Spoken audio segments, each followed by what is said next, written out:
Assalamualaikum warahmatullahi wabarakatuh. Selamat pagi, salam sejahtera untuk kita semua. Anak Ibu, pagi ini kita sudah masuk ke PB 4 tema 2 sub 2. Mari kita mulai belajar kita dengan berdoa terlebih dahulu dan mengucapkan basmalah. Bismillahirrahmanirrahim. Baik, kita lihat apa tujuan pembelajaran kita hari ini. Tujuan pertama, mengidentifikasi kalimat efektif pada teks semangat persatuan. Yang kedua, menulis peristiwa penting tentang semangat persatuan dan kesatuan berdasarkan teks sejarah. Yang ketiga, mengidentifikasi manfaat persatuan dalam kehidupan masyarakat. Yang keempat, menuliskan contoh manfaat persatuan dan kesatuan dalam kehidupan di sekitar kita. Yang kelima, menyebutkan bilangan desimal sampai per 100. Yang keenam, siswa mampu membandingkan dan mengurutkan bilangan desimal dengan kartu bilangan. Tapi sebelumnya tidak memakai kartu bilangan ya. Lihat dulu bagaimana caranya. Nanti akan kita pelajari lebih lanjut. Sampai per 1000 ini di bilangan desimalnya. Baik, kita lanjutkan.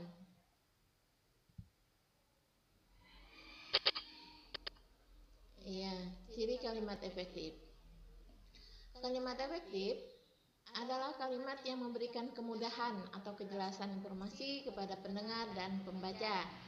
Unsur-unsurnya ada subjek, predikat, objek, dan keterangan. Nah, contohnya kalau nama orang, misalnya di sini Zahra. Zahra itu sebagai subjek. Zahra belajar.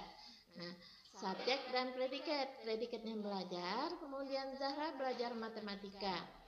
Zahra subjek, predikatnya belajar, dan objeknya matematika. Kemudian belum lengkap ini kalau belum ada keterangan. Zahra belajar matematika di sekolah.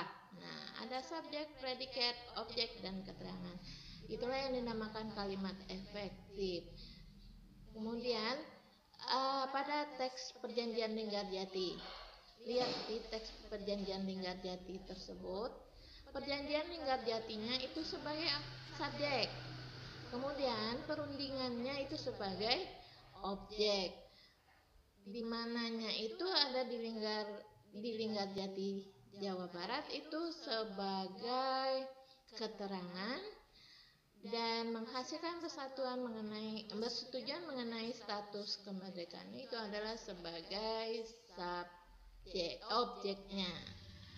Nah, terkadang subjek, predikat, dan objek itu tidak selalu berurutan. Terkadang ada di depan, kemudian subjek ada di tengah, ada di terakhir, seperti itu. Yang jelas, unsur kalimat efektifnya sudah ada dan memberikan kejelasan kepada si pembaca. Sampai di sini paham ya? Nah, kita lanjutkan.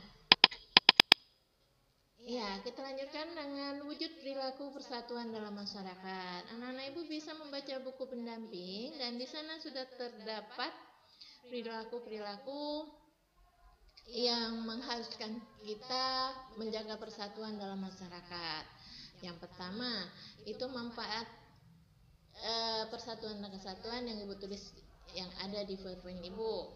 Kemudian ada di masyarakat, kemudian ada di lingkungan sekolah dan ada di yang ada di lingkungan, kemudian ada di dalam lingkungan sekolah juga. Ini ada dua-dua, maaf, di lingkungan sekolah. Yang terakhir di lingkungan keluarga, maaf ya. Yang berikutnya kita lanjutkan. Iya, manfaat persatuan dan kesatuan. Ibu ulang. Ada di PowerPoint yang ini. Lihat manfaat persatuan dan kesatuan dalam kehidupan sehari-hari.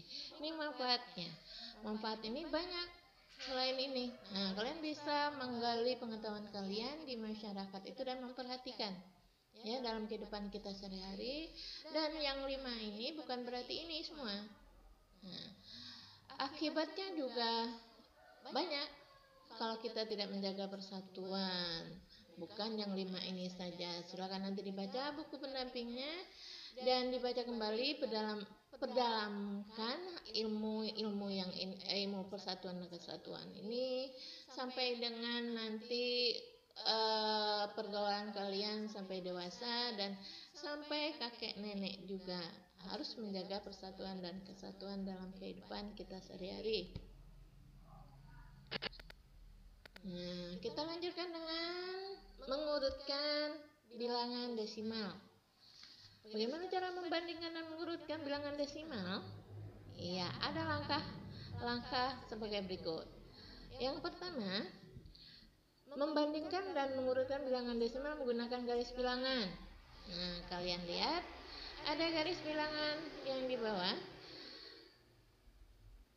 Garis bilangan yang pertama itu per 10. Kenapa 1? Terakhir ada 0, 1, 0,1, 0,2. Pada garis ketiga itu setelah 0 ada 0,3, 0,4, 0,5, 0,6, 0,7 sampai 0,9. Loh, sudah kan 0,9 kok tidak 0,10? Kenapa? Karena di sana per 10, 10 per 10 artinya 10 dibagi 10. Tentu hasilnya adalah 1. Nah, berikut kita lihat bilangan yang menunjukkan per 100. Bilangan yang menunjukkan per 100 itu 2 angka di belakang koma. Kalian perhatikan ya. Yang garis bilangan nomor 2. Dari 0 ada 0,01 sampai dengan 0,09. Kenapa 0,1 ya terakhirnya? Bukan 0,010? Iya, karena ayo ada yang bisa jawab kan? Karena di sana adalah 10 per 100. Kita bagi 10 per 100. Bagi 10 dengan 100. Artinya dapat 0,1. Dan yang berikut sama. Kita bagi dengan per 1000. Dari 0 sampai 0,001 sampai dengan 0,009. Terakhirnya 0,01. Kenapa tidak 0,010? Karena iya, bagus, ada yang bisa jawab seperti yang di atas ya. 100 dibagi 1000 itu hasilnya 0,01. Baik, kita lanjutkan lagi dengan yang berikut ini. Ya, kita sudah masuk ke soal. Perhatikan soal ceritanya. Ada Lani, Siti, dan Dayu. Lani punya pita sepanjang 0,5. Kemudian Siti punya 1/4 meter. Kemudian Dayu juga menggunakan pita 1,2 meter. Bagaimana membandingkannya ya? Iya, mana yang banyak ya? Seperti itu. Baik, Lani sudah berbentuk bilangan desimal ya, 0,5. Tetapi Siti yang kita ubah 1/4 itu sama dengan berapa ya bilangan desimalnya? Nah, caranya 1/4 kita kalikan dengan, kita maunya per 10 ya, tapi tidak ada pengalinya bilangan 4 per 10. Nah, per 100, iya ada ya per 100. Nah, 4 dikali 20 Baik, penyebut dan pembilang kita sama-sama kalikan dengan 25. Jadi 1 kali 25, 25. Ayo, 4 kali 25, 100. Jadi 1/4 itu sama dengan 0,25. Dengan Dayu. Iya, Dayu sama-sama Lani sudah berbentuk desimal. Mari kita urutkan dari yang terbesar ke yang terkecil. Yang terbesar adalah 1,2 sama dengan berapa ya? 12/10. Kemudian 0,5, 5/10. Kemudian 0,25. Berarti 25/100. Mana yang lebih besar? Tentu 12/10. Kemudian baru 5/10. Terakhir baru 0,25 atau 25/100. Seperti itu. Nah, urutan yang terkecilnya. Silakan urutkan lagi yang terkecil. Iya, penyebut yang besar bukan berarti dia besar ya, karena itu pembagi. Ya, pembagi lebih kecil, pembaginya lebih besar pendapatannya, seperti itu ya. Baik, kita lanjutkan lagi dengan yang berikut ini. Iya, ada 2 cara tadi. Cara pertama, ini cara kedua. Nah, bagaimana kalau jika bilangan tersebut ada bilangan yang campuran, ada bilangan satuannya? Nah, seperti contoh, langkah pertama, perhatikan bilangan bulat yang pertama, yang di depan tanda koma. Lihat, bilangan yang pertama itu 9,645. Bilangan kedua 8,147. Bilangan ketiga 8,247. Nah, langkah pertamanya kita lihat angka di depan koma. 988. Baik, kalau kita minta diurutkan bilangan tersebut dari yang terbesar, ya, mari kita lihat. Yang terkecil ya, yang terkecil dulu, baru nanti yang terbesar. Mari kita lihat. 988. Jadi yang terkecilnya 8-nya ada 2. Baik, kalau 8-nya ada 2, kita perhatikan 8-nya dulu. 8-nya. Nah, sekarang perhatikan angka di belakang koma. Tadi di depan koma ya, anak-anak ya. Nah, sekarang yang di belakang koma. 8,147 dan 8,247. Nah, di belakang komanya ada 1 dan 2. Yang terkecil mana? 1. Pintar.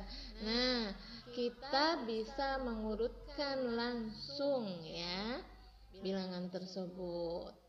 Tadi yang paling kecil adalah 8,147. Kemudian 8,247.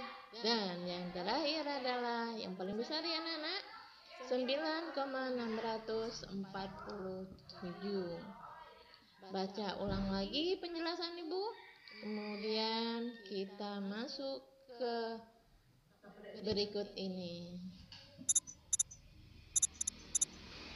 Ya, kalian Ibu minta membandingkan bilangan yang pertama dan kedua, paling besar atau paling kecil. Ya, seperti tadi contohnya. Ulang kembali. Selamat mencoba. Tetap jaga kesehatan dengan menerapkan protokol kesehatan. Demikian dari Ibu. Jika belum paham, silakan hubungin Ibu lewat WA. Dan boleh diskusi dengan teman-teman kalian lewat video call, lewat WA, atau SMS. Silakan. Selamat pagi. Assalamualaikum warahmatullahi wabarakatuh. Mohon maaf jika ada salah kata. Terima kasih.